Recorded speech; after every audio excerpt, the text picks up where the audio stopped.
And what happened, they had to reroute all the ducting and the piping to make room for luggage in these cars. They're GT cars, you have to have luggage space, and they were told on Monday at scrutineering during a time when 47 of the 52 cars were actually failed scrutineering. They were amongst those who had to do work. We're looking at the standings, and here we are after 16.5 hours of racing here in the Le Mans 24 Hours. So the Collard Dalmas Kellerner's Works Porsche GT1 leads the race at the moment over the first of the prototypes. Alboretti, Hansen and Christensen, that car's been running well all the time. Then the McLaren BMW, the Golf car of Gounon, Raffanel and Olofsson, the BMW Motorsports car of Cox, Ravalia and Hellery, and then the other Golf car of Scott, Belm and Sakaya. That's the top 5. As we say, after 16.5 hours, still some way to go though until the completion of this race. And just continuing with a look at some of the retirements that we've seen during the night hours. Well, like Nissan, Paynos had 3 cars here. They've lost 2 of them during the night. The Dams Paynos, the one that was really the quicker of all the cars, a very good performance by the Dams team run by Jean-Paul Driot. They were out with a fuel leak, and there's nothing you can do with a fuel leak in these type of cars. Perry McCarthy, he went out with engine failure in the Dave Price car that's been run by Noel Edmonds Unique Racing, and so they're out. But the other one's still going like a train, although they've had all sorts of problems all through the night, horrendous engine problems, but they are still going. And as they went past our commentary box just a moment ago, still sounding like a thunder going through the concrete canyons that forms the pit lane here at Le Mans. Let's just list you some of the other cars that are out. The Conrad Porsche GT1 car of Mauro Baldi, Franz Conrad, as we've got 1 or 2 slightly disinterested spectators in the Le Mans 24-hour race as well. That's the Conrad car, as I say, including Robert Nern on that car. Unfortunately, they also are out of the race now after 138 laps. By the way, the leader has now done a total of 250 laps here. So, and it's been a very smooth run. We haven't had any safety car periods whatsoever through the night. It's really been running very smoothly, dry track all the time. A little bit of cloud around at the moment, I have to say. Still a possibility of rain. Other retirements that we've seen, notably the Lotus GT1 of Jan Lammers, Mike Hessemans and Sandy Grau.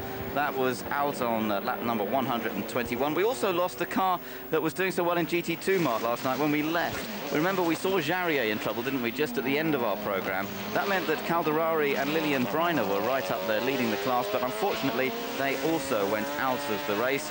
That was on lap number 98. And so looking down the list, the leader in the GT2 class now is the number 78 Porsche. That's the Elf Habitat racing car of Michel Neugarten. So he now has control of this race in the GT2 class.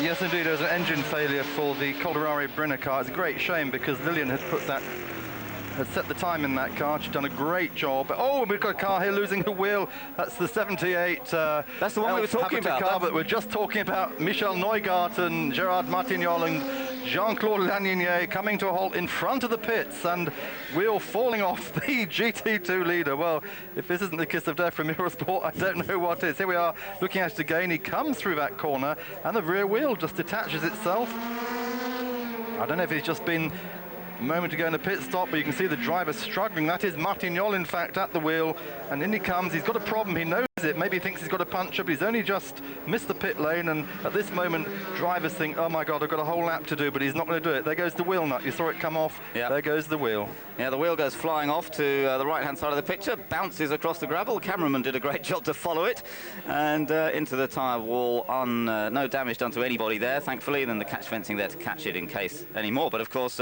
drama in GT2 straight away. The next car in GT2 is actually the number 74 car, the Rook racing car of Bruno Eichmann and Andy Pilgrim. So that's interesting to see. They now may move up if obviously this loses a lot of time here, which it looks like it's going to. Well, they're obviously going to get him in the pits because there is, where that cone is, there is actually an emergency entrance into the pits, so they're going to push him in there. But just have a look at the car that's probably going to take the lead now. Andy Pilgrim, this is a man who has had 96 endurance races without a single retirement. He races mainly in IMSA, an American professional sports car racing.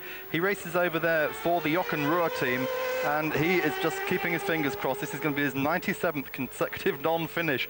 Andre Arler, who's in the car with him, he is a man who organises security across Europe for rock concerts. He looks after things like Michael Jackson's world tour. He's the sort of chief bouncer, and he converts what he makes from that into his weekend hobby, which is racing. And the third man in that car, of course, in that number 78 car, Bruno Eichmann, one of the stars for years in GT racing. He had 5 wins last year, for Rook Porsche in this very same car, as well as winning the GT2 category here at Le Mans last year after Marcos retired after a great battle. So that means that we've had, every time we talk about a GT2 car, they have problems. We mentioned Jarier retiring last night. They had an engine failure as well, just as we were going off air. And just to show how difficult it is to get to cars on this track, as we were coming in this morning at 8 o'clock, they were only just bringing the car back in from the countryside. Well, the car we're looking at now is the Mazda. That's quite a long way down the order at the moment. It's running in 20th position. We've got 23 cars still running in this race, and that's rather a reduction in numbers from yesterday afternoon when we got all this underway. But the leader into the pits there you can see the Dalmas Collard Kellner's car. Ralph Kellner's at the wheel at the moment into the pits. This is for a routine pit stop, but of course Porsche factory team now with just the one car, all of their efforts concentrated on this car, and that's what they've got to hope for to take the victory this afternoon, still in the battle with the Joest Porsche. One or two other retirements throughout the course of this morning though, and one of the more recent ones is the Kramer Racing Porsche 911 GT1, being driven by Christophe Bouchou, Andy Evans, and by Bertrand Gachot. And Bertrand joins us up in the Eurosport commentary box. Bertrand, just tell us first of all why you're out of the race. Well, basically we had a water leak in the cooling system, and the water temperature just kept growing, and there was no sense in continuing because we would have destroyed the engine. How was it going up to then? I mean, how was all the stints working out? Everybody working well together? Yeah, no, it was going very well. In the first few stints, we were really in the top 6, so it was very nice. However, we lost touch with the lead when we had to change the front brakes. The carbon fiber just we had too much wear, and but basically the difficulty was we were driving only with 2 drivers. So it was very tiring. Very tiring, I think. Now, of course, you're a former winner here at Le Mans 1991 with the Mazda team. You're looking now at the car that's leading this race. Porsche obviously have been looking strong, and presumably you've got a bit of insight of driving the same type of car, although not for the factory. How do you see their prospects of surviving for the remainder of this race and keeping on taking the win here? This is so difficult to answer. I think I've never seen a Porsche factory car retire, or I don't remember seeing it. They are doing an incredible job, and the quality of the race cars is just amazing. However, okay, you know, it's still 8 hours to go nearly, and anything's possible. Driver error. Now, you know, the drivers are tired, and they've been pushing very hard, because the problem for the factory Porsche is that there is maybe a private team with a prototype winning, and they don't want that to happen. They want the factory cars. Has the pace been high? I mean, just looking, you know, the fastest lap of the race, a 3 minute 45.068. That's actually been set by the Alboreto Johansson Christensen car. But that would, I mean, that's something like 4 seconds off pole, but that would seem to indicate a pretty fast pace generally. I think the pace was amazing. That everybody was driving 100%. But anyway, you would expect that. I remember in '91 when we won it, we just drove like a Grand Prix speed, 100% all the time. And I really think now Le Mans, you don't pace yourself anymore. You just drive as fast as you can, and you make maybe a slight compromise on the brakes. You brake a little bit early to save them, but really, you drive 100%. I think this time in the morning, in that 91 race, I think were you running in second at this time in the morning? Mercedes was still leading, I think, at this point, wasn't it? No. At that time, we were fighting the Jaguar. The Jaguar, right. The Mercedes had retired during the night. Right. Well, we got very lucky that time. But, well, that's the way it goes sometimes, isn't it? And of course, there's a few guys behind this car at the moment. For example, the number 7 car of Johansson, Alboreto, and Christensen. They're just hoping that something like that's going to happen to this car. No, it's completely open at this time. Still, anything can happen. So it would be very risky for you to take any position and say these are the future winners. Okay, thank you, Bertrand, for joining us this morning, and we'll let you go and get a bit of rest and relaxation after a hard night's work behind the wheel. Sad to say that car, the Kramer Racing Porsche, out of the race after a competitive run. And we've seen a few other cars in problems with the cooling as well on the 911 or water-related problems. We saw the Marlboro car of Alain Ferté and Olivier Thévenin and Jürgen von Gartzen retiring in a similar way just a little bit before we came on air. Yeah, just before we came on air, the Marlboro car parked up behind the wall there, and in fact had a small fire as a result of that. Bertrand and Christophe stopped their car before it caught fire, but it seems to be a problem for the customer cars. I don't know why them particularly and not these. But as we heard from Pedro Lamy last night, also a lot of brake problems with these front brakes. They've had to change more, do more changes than they'd expected to do, so something not quite right there with the customer cars at the moment, but that's of course all about development. Just going back to GT2 for a moment, some news on the Chryslers. We had 4 Chryslers in this race, 3 of the factory cars run by Oreca and a 4th car run by Hugh Chamberlain. The Hugh Chamberlain car still sitting in the pits at the moment, the 64 car. It has a broken valve spring. They're working on it and they're confident they're going to get the car back in the race, but we have lost 2 of the other Chryslers. Very spectacularly, we lost Sohail Ayari last night at a huge fire out at Porsche Kurz after he backed the car into the wall. We don't know why he went off. They suspect there may have been oil on that part of the track. But the other car, the car that Justin Bell was driving with, had all sorts of engine problems last night, eventually retired. They've given the reason as electrical problems, but there is one that's still running, and that's the Oreca Viper of Beretta, Philippe Gache and Dominique Dupuis, which is going well, but it's down in 20th place at the moment, so not what Chrysler had hoped to do. So changes around going on in the pit lane there, and that's the Lloyd's car by the looks of things. Porsche number 80, that car's still running, good to see that. It's actually being run by Rook Racing. Claudia Hertzgen, part of that team as well, and that seems to be going quite well at the moment. Also being joined in the commentary box by Christophe Bouchou. Christophe was driving along with Bertrand Gachot in the Kramer Racing Porsche GT1. We were just talking to Bertrand about the reasons for retirement, Christophe. Just looking a bit more generally at the race though, and how things were going for you earlier on, has there been much problem with the slower cars out on the racetrack in this Le Mans? How does it compare with other Le Mans that you've done in the past? Yes, but the difference between the GT2 and GT1 is not really big. But the problem after 12 hours there is a line on the truck, and it's very hard to change the line because there is a lot of gravel, and sometimes you want to double, and you can lose the control of your car. Well, that's always going to be a problem as we get through the case of through the race and the bits of rubber and bits and pieces at the side of the track, as you say. We're just coming up to a commercial break here on Eurosport in this first report on Sunday morning, but we will be back in just a few moments to take a further look at what's been happening, and we'll come back with Christophe Bouchou as well to talk a little bit more about the challenge of driving here in the Le Mans 24-hour race.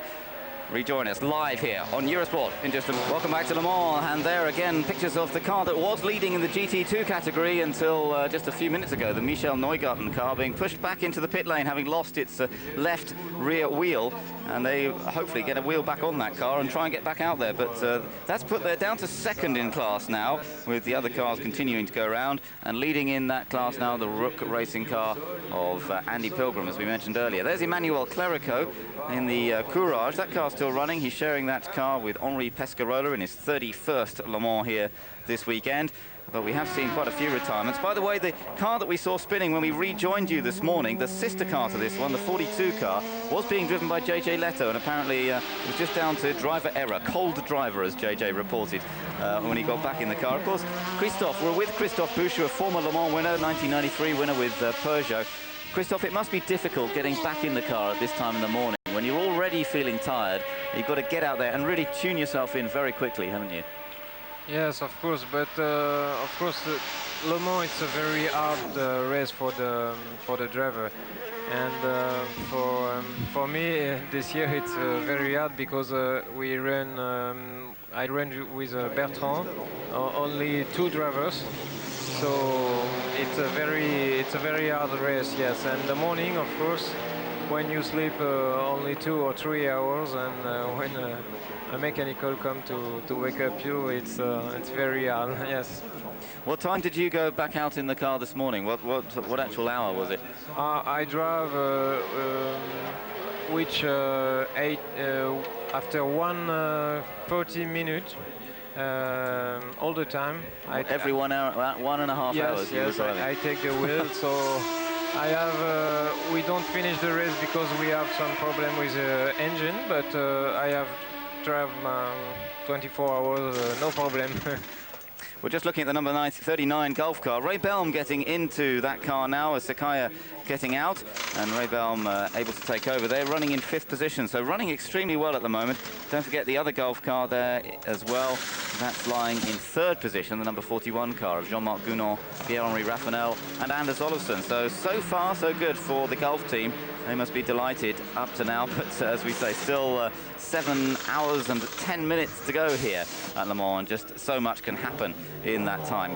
Number of cars depleted somewhat though. We're down to 23 cars still running, included amongst the retirements to Andretti's, unfortunately. The number 9 Courage went out during the night. Mario had a spin during the night as well, but then they're finally forced into retirement, so that was a pity for that car, which Mario still looking for his first Le Mans 24-hour victory. Out comes the Gulf car. There's the work still going on the GT2 car of the 78 team, that is Michel Neugarten, the car that was leading in the GT2 category up until a little while ago. Christophe, now that you've finished, I guess you can go and relax a little bit. Are you going to stick around for the rest of the day, watch the end of the Le Mans? Yes, yes. Now for me it's finished, so probably I stay here for look the finish of the race, and I like the end of the race here. There is a lot of people, so it's very funny. It's very good. Good celebration. Thank you very much for joining us this morning, Christophe, and better luck next time. Thank you. Okay, so one of the many retirements now that have made it a rather long list of people who are out of the race, sadly. But Christophe Bouchou joining us there, teammate of Bertrand Gachet. Those two, Mark, were working pretty hard, sharing most of the driving between themselves. Yes, indeed. As you say, both former Le Mans winners, you know, one of the dream teams, basically, Le Mans. Talking of dream teams, JJ Leto, who's won 2 races this year in the FIA GT Championship. We saw him put the car front end into the wall of the old signalling pits down at Mulsanne. Damage not too bad. They have had to jiggle around the front suspension a bit and replaced much of the front end of the car, so they have lost some places and falling back down a little bit. You know, they've lost another lap down there. Also a report coming in that car 27, the BMS Scuderia Italia Porsche of Pierluigi Martini, Christian Pescatori and Antonio Herman, is dropping a lot of liquid. We're just watching Emmanuel Clerico at the moment in the number 13 car, and that car, quite a lot of smoke coming out of that Porsche twin turbo, so it's not something we normally see from these Porsches, so you should keep an eye on that. Yes, not a particularly encouraging sign, although that car seems to have survived pretty well at the moment. Just getting news from the pits that number 78 GT2, previously leading car, it's not just a wheel off, it's actually broken something at the back there, either the hub or part of the rear suspension, so that's going to take a while to repair, and also other difficulties for that team. So as we mentioned earlier, the 74 car now leading in the GT2 category, and the battle there not that tight at the moment because they've got an advantage of something like they've got 4 laps at the moment or so over the nearest opposition. So in GT2, there it is, there's that leading car in GT2 now, and they have quite a big advantage, but they need to have no problems and try and continue without any troubles to make it through to the checkered flag this afternoon. Well, in GT2 as well, something we're not going to see after a 30-year absence is a finish by the Mustangs. Both the Saleen cars out during the night. Carlos Paulo had a suspension failure at 6 o'clock this morning.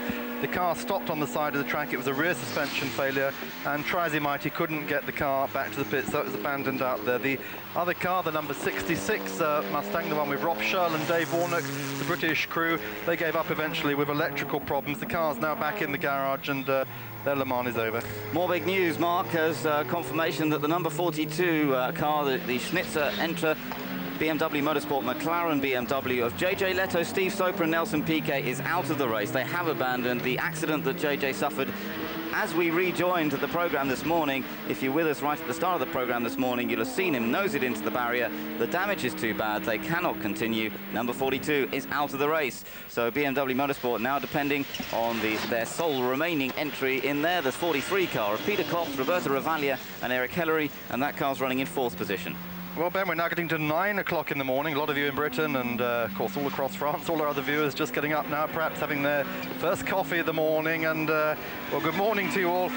Quite honestly, you know, Eurosport plans this race now because we went off air last night with a bit of a drama as the GT2 leader retired. Nothing really much happened during the night. The top 6 cars didn't change at all until we came back on air this morning. Very kind of them to wait for us. Yes, that's right, except for the elite Porsche, which stopped just a few minutes before we came on air. But and we still haven't fully found out what happened there. That's the car of Hans Stuck, Thierry Boutsen and Bob Volek. Report of some sort of contact made with another car, and the car is out around the track near the Porsche curves, but we haven't had full confirmation yet of exactly what happened to them. Looking there at the number 61 Chrysler Viper, now that's still running, it's in 16th position, and it's running in 3rd place at the moment in the GT2 class. Remember, we saw that dramatic accident and fire for the teammate. Sohail Ayari was at the wheel at that stage, but this car's still running quite well. Now, we just had confirmation, as I mentioned earlier to you, that Mario and Michael Andretti are out of the race, and a wishbone mounting was loose on that car, so they considered it too dangerous to be able to continue. So sadly, Mario's campaign to win the Le Mans 24-hour race ended again here in 97. Well, the television director following Guy Martignol, who's now back in the race, just obviously wondering if he's going to get another shot of the rear wheel coming off. I don't think it will this time. I think they'll have taken double precautions. There's the Japanese Nissan, the sole surviving 23 car, and this is quite fitting because the Japanese, obviously, if they're going to have any car left in the race, would prefer it as their Japanese crude car. It's down in 16th place, and just a reminder that in Japanese, the word for Nissan is Nissan, which is 23, so very apposite. Right, well, let's hope it makes it through to 24 hours rather than 23. But as you mentioned, that's the only of the 3 Nissans still in this race. They've had so many bits of trouble throughout, as we mentioned, with their gearbox oil coolers particularly. And incidentally, Tom Walkinshaw not leaving the circuit till 5 o'clock this morning. He shot off to Paris, and he is at this very moment flying to Montreal for this evening's Canadian Grand Prix. He's going to need a good sleep after this weekend, isn't he? Tom Walkinshaw really working hard, and it was amazing as we closed down last night with our transmissions, but then continuing to watch for a while, the amount of work that was going on in the pit lane. Those TWR boys have really earned their money this weekend, haven't they? They have indeed. I mean, from the old Silk Cut Jaguar days when they used to have to change gearboxes and really learn the hard way, they've got all this learning curve again with these cars. The cars are still so new. They've never raced before. As Mike Cotton from Motoring News was telling us last night, you have to race these cars before you can succeed at Le Mans. We heard about how in 95 McLaren won here when they came here for the first time, but they'd already had 6 races in the BPR series before that. But as you talked about these pictures last night, the ambience in the pits at midnight even, and still a massive crowd down here underneath our commentary boxes facing the pits. I mean, people just do not go to bed during this event. They just get hooked up in the atmosphere, and the adrenaline's going for everyone, not just the drivers, the crews, but for all the spectators as well. Max Papis sitting in car number 3, that's the Ferrari 333 SP. Obviously a bit of work going on there. He doesn't look too concerned. They're running down in 10th position at the moment, some 3 laps behind the 9th place car. But let's hope there's nothing too serious going on there as the likable Italian waits to come back out on circuit. Just coming back to that atmosphere that you're talking about, Mark, it is amazing, isn't it? I mean, and the noise, of course, as well. As we left the commentary box last night and you go out and have a look out on circuit, the noise of all these different engines, the different cars. You've got some of the turbocharged cars which are much quieter. You've got the big rumbling V8s, particularly of the Paynos and the Mustangs, which unfortunately most are out of the race now. But it's this difference in noise, and then you get quite long periods of silence. It's quite surprising. It's because of the length of the lap, I suppose. Some 3 minutes 50 seconds to get round. Quite long periods of silence, and then suddenly you'll hear another rush of cars coming down the pit straight. There's nothing quite like that, I don't think, in motorsport anywhere else. No, and of course it's all accentuated by this concrete canyon that forms the pit straight here, bouncing between the pits and the grandstands. But as you said, there's difference between we're just driving at the moment with probably with Hoshino at the moment, Kazuyoshi Hoshino, and in the Nissan there. But these different noises, you say, the listers that are running, they're both out sadly now. Both of them crashed out of the race, but with their V12 Jaguar engines, of course, the engines that won here in 88 and 90, and you could just hear that. You could hear that Group C noise. It was somewhere there in those cars. You've got the Mazda here. It's a 4-rotor car. The engine, the one that won in 91, and that still has a wail, but not quite as bad as the Paynos, and more particularly not as bad as the Salim Mustangs. How such small cars could make so much noise is totally beyond me. It is. They make an incredible rumbling noise, don't they? I have to say that V12 BMW engine in the back of the McLarens does sound glorious, though, doesn't it? But even when they're accelerating out of the pit lane or whatever, up through the gears, it just sounds wonderful. And then again, you've got the Ferraris. We just saw Mad Max Papis in the garage, and that lovely Ferrari noise, almost a Formula One engine, that V12, and just absolutely glorious. But what everyone is puzzled about is why this car and the other Nissans make so much noise for a turbo car. It's a glorious sound, but turbo cars, as you know from the old days of Porsche Group C cars, are normally quiet. Yes, well, there's some of the local inhabitants enjoying a fairly quiet time, in spite of the noise that's going on around them, generated by the variety of engines. And that's the scene here at Le Mans, in spite of the most famous race in the world. And a few campers getting up this morning after grabbing a few hours of sleep. A few people do manage to get a bit of kit during the night and then reawaken in the morning. Bit of a few hangovers, I should think, around in the surrounding countryside as people gradually come to their senses and try and find out what's been happening in the race that they've all come to watch, supposedly. Here's Ray Bellum at the wheel now of the 39 Golf McLaren, the car that at the moment's in 5th place, just going past there, the Courage, the car of Polycam there, and following there's the Paynos still running. So looks like the way they're going at the moment, they're going to get to the finish, and of course Noel Evans will be absolutely delighted with that. He's on the refueling team, and here in the pits Frank Freyon in the Mazda we were just talking about. Yes, that's right. We mentioned, didn't we, with Bertrand Gachot winning here in 1991 for Mazda. It was a bit of a surprise victory that year, no doubt about it. They weren't expected. It was a Jaguar-Mercedes battle that was expected, and through it all came the Mazda. And Johnny Herbert was part of that winning team as well that year. Well, there's a sad scene we just saw. The 42 McLaren pit door now closed. It's all over for them, but there's still the 43 car in 4th place, which is sandwiched at the moment between the two Golf McLaren. So that battle, I'm sure, is going to go right on until 4 o'clock this afternoon. Just saw the number 80 car of Claudia Hurtgen, Hugh Price and John Robinson. That is still running. That's in 17th position. And now with the various problems, it looks as though that car's running 5th in GT2.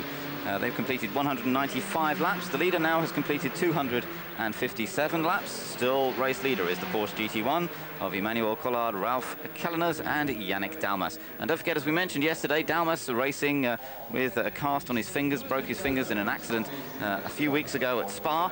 So really is a good effort from Yannick Dalmas. They've still got a battle on their hands though. Still on the lead lap is the Joest Porsche, just on the lead lap. The number 7 car of Alboreto Christensen and Stefan Johansson. That car has been running like clockwork so far, no problems for them either. So Porsche are looking good at the moment with 2 Porsche power cars up there. One is a works car, or one is a privateer car, the prototype car, number 7. But there you can see another prototype car, that's number 10 Courage car. That's the Ekblom Richie Liebherr car.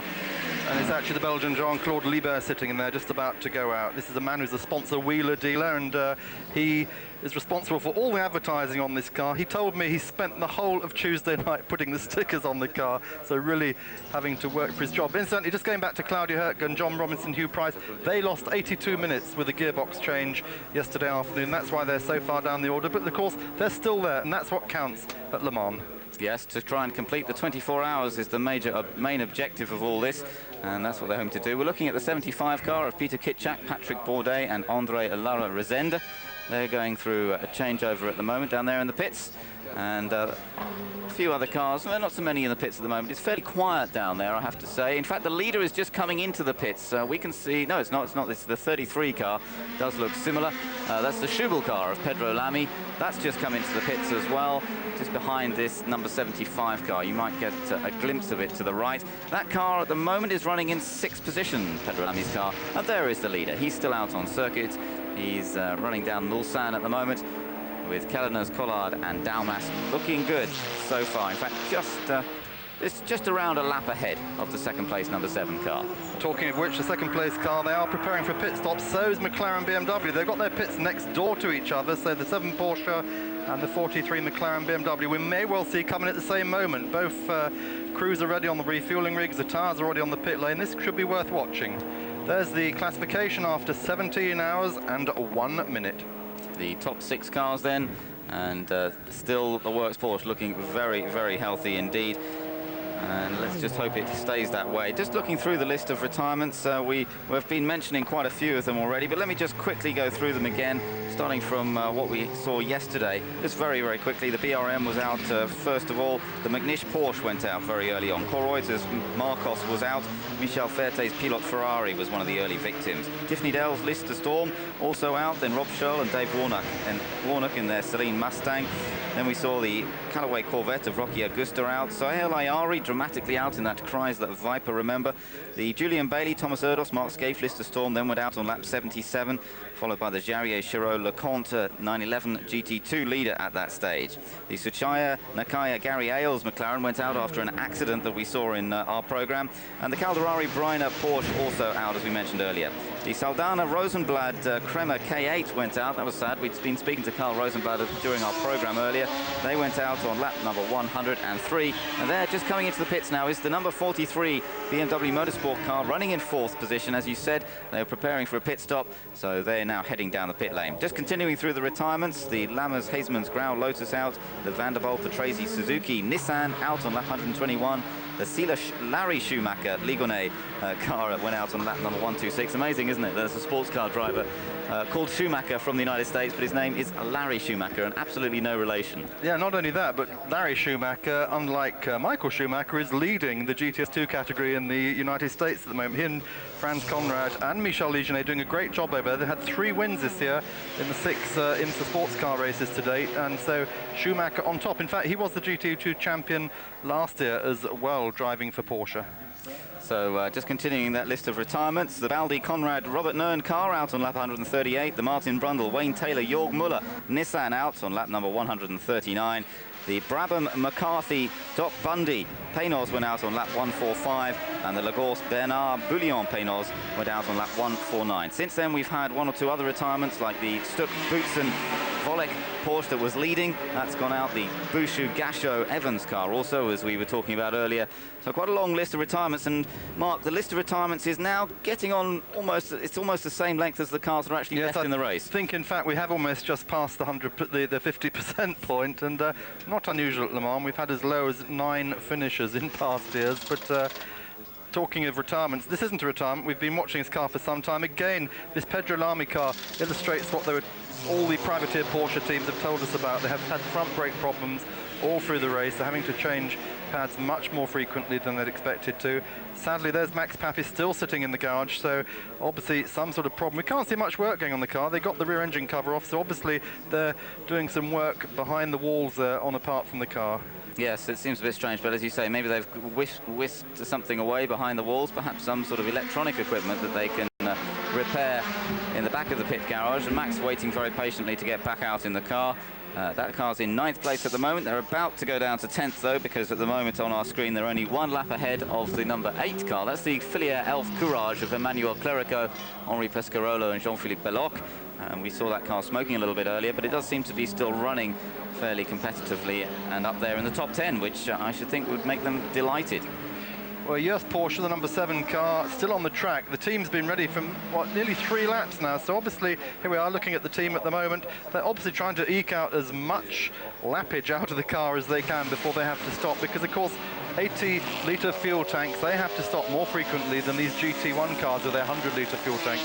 Glimpse of the number 54 Paynos there. That's running in 11th position at the moment. So that's the only Paynos still remaining in the race. And at the moment, that's the Wallace Weaver Butch Leitzinger car. So that's still running okay. Now let's just take the opportunity to update you on the positions at the moment. Up front is still the Works Porsche 911, car number 26. And that's the car of Emmanuel Collard, Yannick Dalmas and Ralph Kelleners. Second place, as Mark mentioned, we're waiting for it to come into the pits, the Alberetta Johansson Christensen car. Then the Gulf McLaren of Gounon, Raffanel and Olofsson. They're really having a very good run. We haven't seen an awful lot of them, but that's probably just the best thing, because they've been running around very, very comfortably. Kotz, Ravalia, Hellery 4th, Scott Belm and Sakaya in 5th place. And 6th place behind them, the number 33 Schubel car, a Pedro Lamy that we saw being worked on. But we do have some news now from the Mazda pits. They apparently are checking the gearbox and the differential. They got some transmission problems. There's Max counting how many fingers he's got at the moment, while the team indeed have taken the gearbox behind the wall, as it were, to check it. Number 33 car, Hubert Harner in that Schubel car. They've changed the front pads and the discs. That's why it took so long. And Hubert Harner, that talented endurance man, now at the wheel. So we're looking for some more action coming up throughout the day, and you'll be able to join us here on Eurosport for more coverage of the Le Mans 24-hour race. We're back on at 10:15 Central European time, 9:15 in the UK, then back again at 1 o'clock, and then we'll be back for the closing stages, 3:15, That's 2:15 if you're in the UK, and the race finishes at 4 p.m. here in France. At the end of 24 hours of battling, there comes the second place car into the pits. Michele Alboreto about to hand over to Stefan Johansson. This car still very much in with a chance of winning and making it back-to-back victories for the Joest Racing team. And everyone feeling a little bit tired after a lot of running, but also a fair amount of excitement around. It's gathered there in the pits at the moment for the number 26 car. The Works Porsche team, the car that's leading this race, comes into the pits now. This car has an advantage of some 2 laps over its nearest opposition, which is still the number 7 prototype of Michele Alboreto, Stefan Johansson and Tom Christensen. But this car of Yannick Dalmas, Ralph Kalleners and Emmanuel Collard is the comfortable leader here. If you didn't join us this morning for our early stint, starting at 8:30, you won't know that the number 25 car, the sister car to this, went out really just a little bit before that. It was around about 8 o'clock this morning. Went off the side of the road at the Porsche curves and out of the race, and unfortunately that means Stuck, Volek and Boutsen no chance of winning this Le Mans 24 hours. In fact, just before we came on, I caught up with Bob Wallach, and he said it was entirely his own fault. He went off the road, it was his own mistake. He slid off the road into the Armco barriers and broke a drive shaft and the front suspension. That was it. It's what happens at this hour of the morning. We saw it happen also to one of the Courages. Mario Andretti was on cold tyres. He knew he was on cold tyres, but he still made a mistake on that outlap, and the car is out of the race with damaged front suspension. Amazing, isn't it? Two of the most experienced drivers, Bob Volek and Mario Andretti, but it is so easy, and perhaps that's the trouble with being a bit older in this sort of endurance racing, is that the tiredness perhaps plays its part more when you get into the second day, and they're both of those guys making mistakes, critical mistakes, so sadly fairly close to the end of the race, although we've still got some hours to go, of course. And it's not just the older guys. We've also had a problem with the number 27 Porsche, the BMS Scuderia Italia car. Christian Pescatore, of course, no mean Formula 3000 driver. 10 minutes ago, he went off the road in that car. He's done a lot of front-end damage to it. It's the car that he shares with Antonio Herman, the Brazilian, and with Pierluigi Martini. The car is still in the garages at the moment. It's being worked on by the BMS Scuderia Italia team. Of course, they're well known for their touring car activities. Here they are at Le Mans for the first time with a privateer Porsche. Watching Stefan Johansson at the wheel of the number 7 car at the moment. This is running in second position, remember. It's some 2 laps behind the race leader, but it's also got a bit of opposition coming at it from the number 41 Gulf McLaren. The number 41 car of Gunnar, Raffinel and Olofsson is now just 56 seconds behind that number 7 TWR Porsche run by the Joest Racing team. So we really do now have quite a good battle on our hands for second position for the remainder of this race. Fourth position at the moment is the number 43 car, BMW Motorsport of Peter Cox, Roberto Ravaglia and Eric Ellery. Fifth place, the other Gulf car of Gilbert Scott, Belm and Sekaya. And then in sixth position is the number 33 Schubel Engineering car of Pedro Lamy. But that car also has been in and out of the pits in the last recent laps. They've got a cooling problem, a bit like we've seen with a couple of the 911 GT1s, including the car of Bertrand Gachot and Christophe Bouchot, as they were telling us earlier this morning. Yeah, it seems to be a customer-related problem. It does suggest that the factory cars do have some subtle differences from the customer cars. They've also had a lot of front brake problems, having to change pads and discs with rather monotonous regularity. But just going back for a moment to that Gulf McLaren you talked about, the 39 car of Ray Bellum, Andrew Gilbert Scott and of Masanori Sekaya. Those of you who saw our coverage earlier will know they had a 4-minute stop-go penalty, but because both Andrew Gilbert Scott and Sekaya were speeding in the pit lane, and it becomes a cumulative, so 4-minute penalty, which of course here is just something over a lap, which explains why they had fallen a lap behind the 43 car. Yes, a disappointment for them, but as we mentioned, that battle for second place, very likely to be a hard-fought contest towards the end of this race if the battle we're seeing at the moment is starting to go by, with number 41 Gulf McLaren trying to get up into second, and they're both running very, very well. More problems though, and disappointment for the Dave Price Racing team and the Penos. It has been confirmed that there's been some sort of catastrophic failure with the number 55 car, number 54 car rather. That's the car of Andy Wallace, James Weaver and Butch Leitzinger, which had still been running. That was the only remaining Penos in the race. The others had already gone out, but they have fluid pouring out behind the wheel. It could be an engine failure. Noel Edmonds is down down there in the pits. He's really so disappointed. He's put a lot of effort into this whole project, of course, as well. He's been on the refueling team as well, but he's said to be absolutely, well, gutted, really, to have lost both cars out of it now. I think we've also heard the word speechless, which in relation to Noel Edmonds must be something unique. Unique racing, yes. So anyway, here we are watching at the moment the sole surviving BMW Motorsport Fina McLaren. This is one of the cars that has won 3 times this year in the FI GT Championship, 100% record there. But at the moment, not in such a strong position to win Le Mans. But Ben, we've still got a long way to go. We've still got 6 hours of racing to go, and there's only 2 laps between this car and the front-running factory Porsche. Anything can happen still. Yes, of course. It only takes a little problem, the car having to come into the pits for slightly longer than normally scheduled, and things can change around very quickly indeed. 59 seconds separating second and third at the moment. The number 7, the Joest Racing Porsche, and the number 41 car, the Gulf McLaren, the first of those. And there you can see Eurosport's identity here at Le Mans, our live coverage throughout the course of the Le Mans 24 Hours. And we've got plenty more to bring you as well. We've got a good long stint here at the moment. We'll be with you until midday Central European time. We'll be back around 1 o'clock Central European time, and then of course we'll be here for the end of the race. We'll be bringing you from 3/4 of an hour to go right through to the end of the race, and some of the celebrations at the end of the race, when it usually goes completely crazy, the whole place. And those of you who've been with us during our coverage over the last, 16 hours now, will know we've had a lot of studio guests. We're going to have more people up during the morning telling their side, their view of what's been happening in this race. There is the Nissan, the Japanese Nissan, the only surviving car of the 3 factory cars run by Tom Walkinshaw Racing for Nissan Motor Company. And this car, a little bit ironically, this is the car that Nismo, the Japanese motorsport wing of Nissan, is running itself under the Tom Walkinshaw banner. Let's just take a look at the cars that are still running in the race and run through the order quickly. The Dalmas Kelleners Collard car up front. Alberto Johansson Christensen, TWR Porsche is second. The Gunon Rafanel Olofsson McLaren BMW is third. And the Cox Ravalia Hillary McLaren is in fourth. 5th place, the Gilbert Scott Belm Sakaya McLaren. And in 6th place, the Lamy Guzela Hahn car, the Porsche 911 GT1, although that has got some problems, as we mentioned, with overheating. Next up is was the number 42 Leto car, but remember, that actually went out. We saw that earlier on in our earlier program when that went out. Unfortunately, too much damage was done when JJ hit the barrier, and very disappointingly, that caused the end of their race, so that car out of the event now. Didier Cottaz next up with Jerome Policon and Mark Goossens in the Courage C41. That car's running in 7th place. In 8th position is the number 27 car, Pierluigi Martini and Christian Pescatori. But as you mentioned, Mark, that car has also been off the road, and so that's also in a bit of trouble. May well drop down the order a bit from the current 9th. 10th place is the Ferrari 333 SP of Moretti and Didier Tace and Max Papis. In 11th place, number 54 car. It's now going to start dropping down.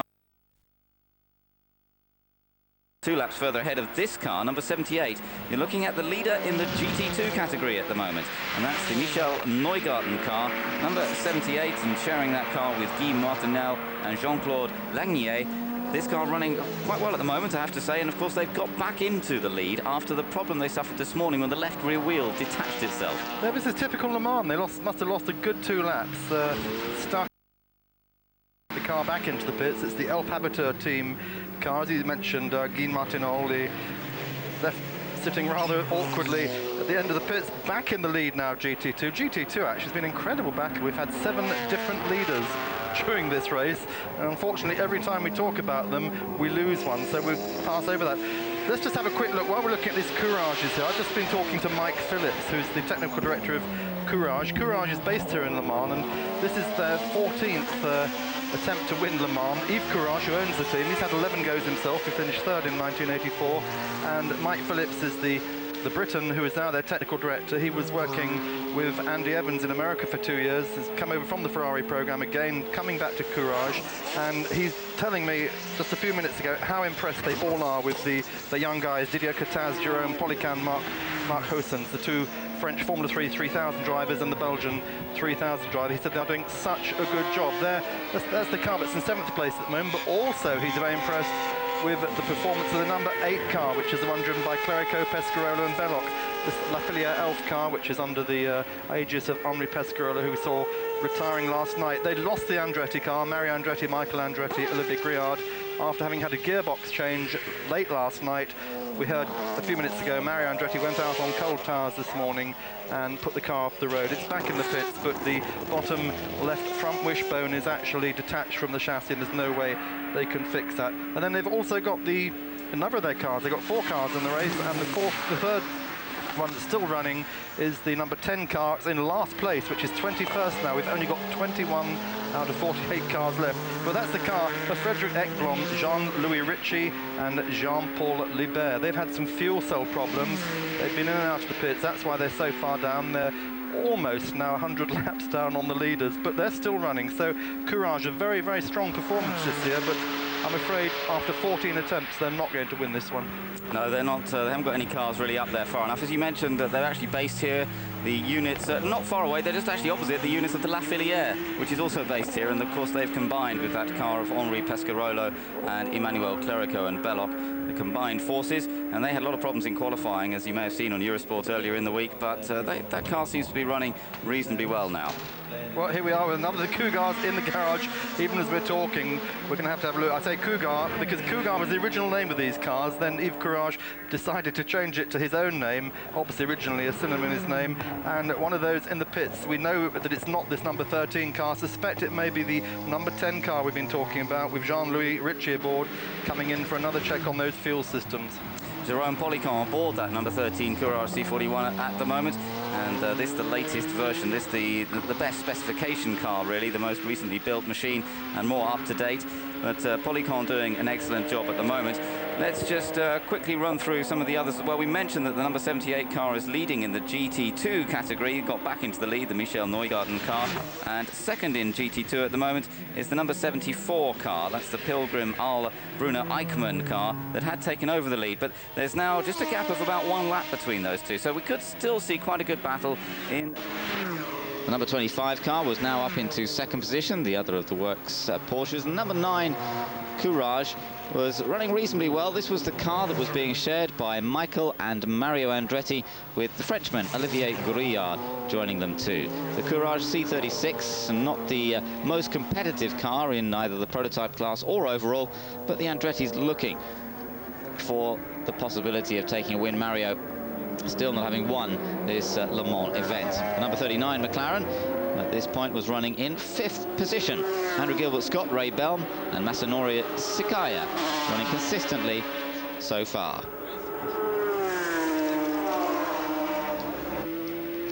So after 3 hours 41 minutes, the 2 works Porsches were up front, the Joest Porsche in 3rd place, and then we had 3 McLaren BMWs, 41, 43 and 39. So we had 2 Gulf cars up there, 4th and 6th, and they were sandwiching the number 43 McLaren BMW of Peter Cox, Roberto Ravaglia and Eric Hellery. And by this stage, we'd already had problems with the number 42 car of JJ Leto, Steve Soper and Nelson Piquet.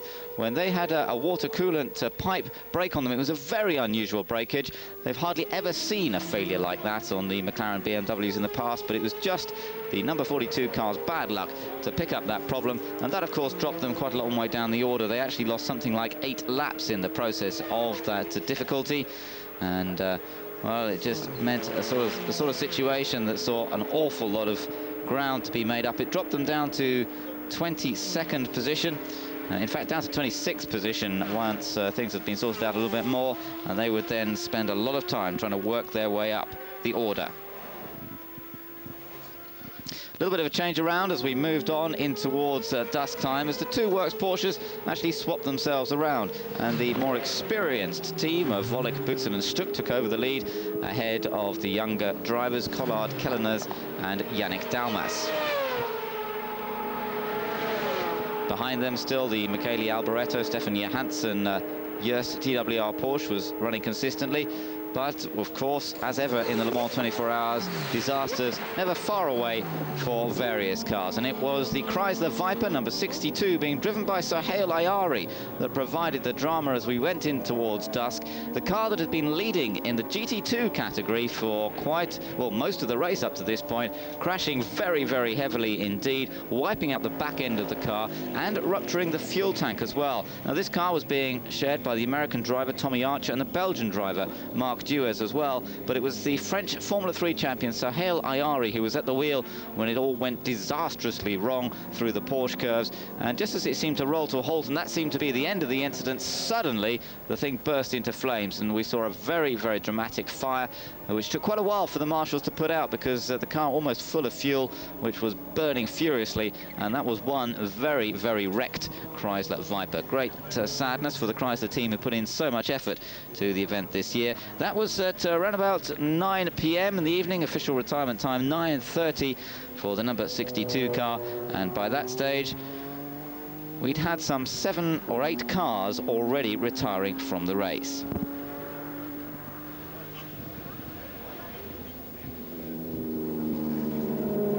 The marshals doing a great job of cleaning up the mess. We saw 1 or 2 other problems at around this same time, and in fact, sadly, we also saw the retirement just about half an hour later than this of the number 44 McLaren BMW of Keiichi Tsuchiya, Akihiko Nakaya and Gary Ailes, which had been in fact going very smoothly indeed. Gary Ailes doing his first Le Mans 24-hour race, but sadly Nakaya went off in the car just about this time in the evening, and that put the Lark McLaren out of the race altogether. A fair bit of damage done to the car, in fact, so they've got some work to do to get it ready for the Nürburgring race in a couple of weeks' time. Dusk was now seriously falling, though, on the Le Mans track into the night stint. Some drivers deciding not to drive at night, which, of course, putting the load on their team members in each particular team. An example of that was the number 39 Gulf McLaren of Andrew Gilbert-Scott, Ray Belm and Masanori Sekaya. Sekaya not wanting to drive at night, and therefore Ray Belm and Andrew Gilbert-Scott having to double up and do extra stints, which certainly put the pressure on them. The positions then, after 6 hours, saw the 2 Works Porsches up front, the TWR Joest Porsche still in 3rd, and then the McLaren BMWs giving chase, the 2 Gulf cars, 4th and 6th once again, with in 5th place the BMW Motorsport car of Peter Cox, along with Roberto Ravaglia and Eric Hellery. Car number 43 running very consistently indeed. We had a beautiful sunset as the sun went down. A bit of cloud was still around. The fairground was into action, and the fans were getting a few more beers down and generally enjoying going into the nighttime racing. After we come back, we'll be taking a look at how things developed into the night. Into nighttime racing in the Le Mans 24-hour race. We'd already seen several cars out, but up at the front of the race, we were watching the Porsche team dominate affairs with their 2 Works cars, numbers 25 and 26, and Porsche Power in the 3rd placed car at this point as well, of Michele Alboreto, Stefan Johansson and Tom Christensen. They were being chased by the McLaren BMWs. The Nissans, unfortunately, were in all sorts of trouble and had been really from quite early on in the event. Gearbox oil cooler problems was really what was causing the Tom Walkinshaw team to have to do so much work in the pits, and at several stages we saw all 3 cars sitting in the pit lane at one time.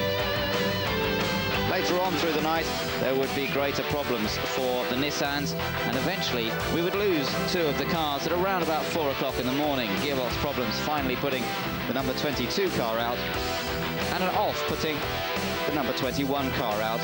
Jörg Müller actually having the accident, and the car being shared with Martin Brundle, sadly out of the race altogether. But it still left the other Nissan in the race. That was the Japanese entered car of Yoshi Hoshino, Eric Kolmas and Masahiko Kageyama. They managed to keep their car running, and indeed would keep it running all the way through to the end of the race. Other retirements that we saw just going into the night and in the early stages of nighttime Jarrier's GT2 Porsche, which had in fact taken over the lead of GT2. Also the Crema Porsche number 5 of Thomas Saldana, Carl Rosenblad and Jürgen Lassig. That also was a retirement. That went out at about midnight. Ford Mustang number 66 car, that went out as well. Robert Scholl, Dave Warnock and Alan Lloyd's car at just past midnight. We lost the other Lister Jag at 20 past 1 in the morning. And that had a broken gearbox ultimately, and we had an engine breakage on the number 84 GT2 Porsche of Enzo Calderari and Lilian Breiner. After 8 hours, the positions still pretty much the same though, with the two worst Porsches up front. We saw another of those GT1 Porsches go out of the event though, the Conrad Porsche of Mauro Baldi, Franz Conrad and Robert Nern. That was sadly a retirement at just 8 minutes to 2 o'clock in the morning. The Lotus GT1 car went out of the race at just gone 2:30 in the morning with an oil leak. 3 o'clock in the morning, and just past, we lost 2 of the Paynos cars. Number 55, after a fairly dramatic fire in the pit lane for the David Brabham, Perry McCarthy, Doc Bundy car. And for the number 52 car that we'd seen in trouble earlier on in the race, Frank Lagorce, Eric Bernard and Jean-Christophe Bouillon, they went out at 20 past 3. The two Nissans, as I mentioned, went out at about 4 o'clock in the morning, and that was about it for the cars going out during the night-time stint. Everybody else making it through to the break of day.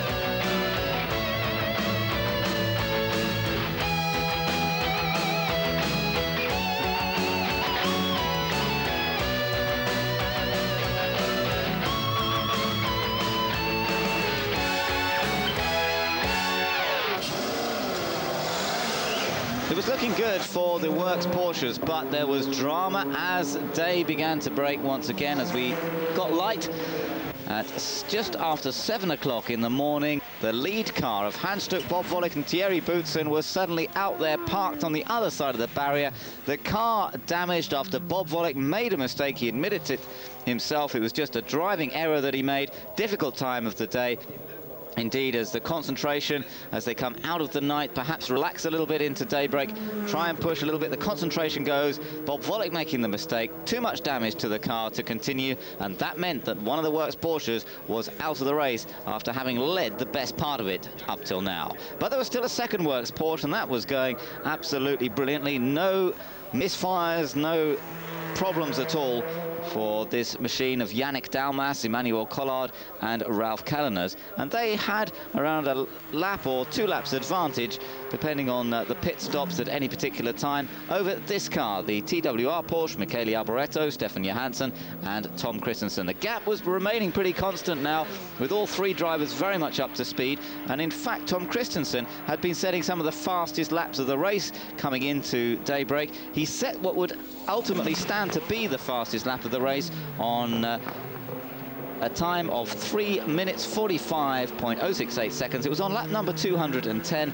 and that was just a minute to 6 o'clock in the morning. Tom Christensen doing a fine stint coming into the dawn this morning, and the engine working perfectly in those conditions as well, which allowed him to set those very quick times. In third position at this point was the number 41 Guelph McLaren of Jean-Marc Gounon, Pierre-Henri Raffanel and Anders Olofsson. And we still had quite a few cars in the race, but of course retirements were still coming through. We'd had quite a gap from the Nissan retirement at 20 past 4 in the morning. The next car out would be the Ford Mustang number 67 of Price Cobb, Steve Saleen and Carlos Palau. They went out, as I say, at 8 o'clock in the morning.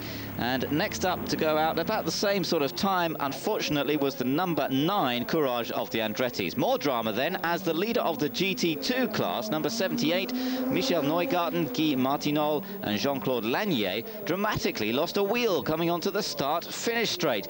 The marshalling got a little bit confused to allow them to go back into the pits. This was another view of it, and you could see the wheel nut coming off on the far right of the picture, and then the wheel disappearing off the back of the car, and that made Michel Neugarten's job just a little bit harder than normal. He was just coming through the first part of the chicane at this point. This is where you'll see, in fact, the wheel nut and wheel disappear off to the right of the picture. The car sits down, and away goes the wheel. Thankfully, just to land in the tyre barrier. No harm to anybody, shooting across the gravel trap there, but the speed taken out of it by the tyre barrier. And in the end, they'd be able to get this car back down into the pits and not lose too much time. So although that dropped him down in GT2, it wasn't all over for Michel Neugarten at this point in the race. Up front was still the Works Porsche from the factory of Yannick Dalmas, Ralph Kelleners and Emmanuel Collard. The three drivers doing a brilliant job overnight, and no loss of concentration for them. They're the positions then. Second place now is the number 7 car, then the McLaren BMWs, the 2 Golf cars, sandwiching the BMW Motorsport car. And up into 6th place now had come the number 33 GT1 Porsche of Pedro Lamy, Patrice Gousselard and Armin Hahne, which was enjoying quite a successful run at this point. Just going back to some of the other retirements though, we just lost to Christophe Bouchou, Andy Evans and Bertrand Gachot 911 GT1, and we saw several of the GT1s around this time getting into cooling problems, overheating the engine with water being blown out of the cars, and that was a great disappointment. We also lost in short succession the numbers 25 and 29 cars. That was the well, we saw that we'd already seen the Stuck Volley boots and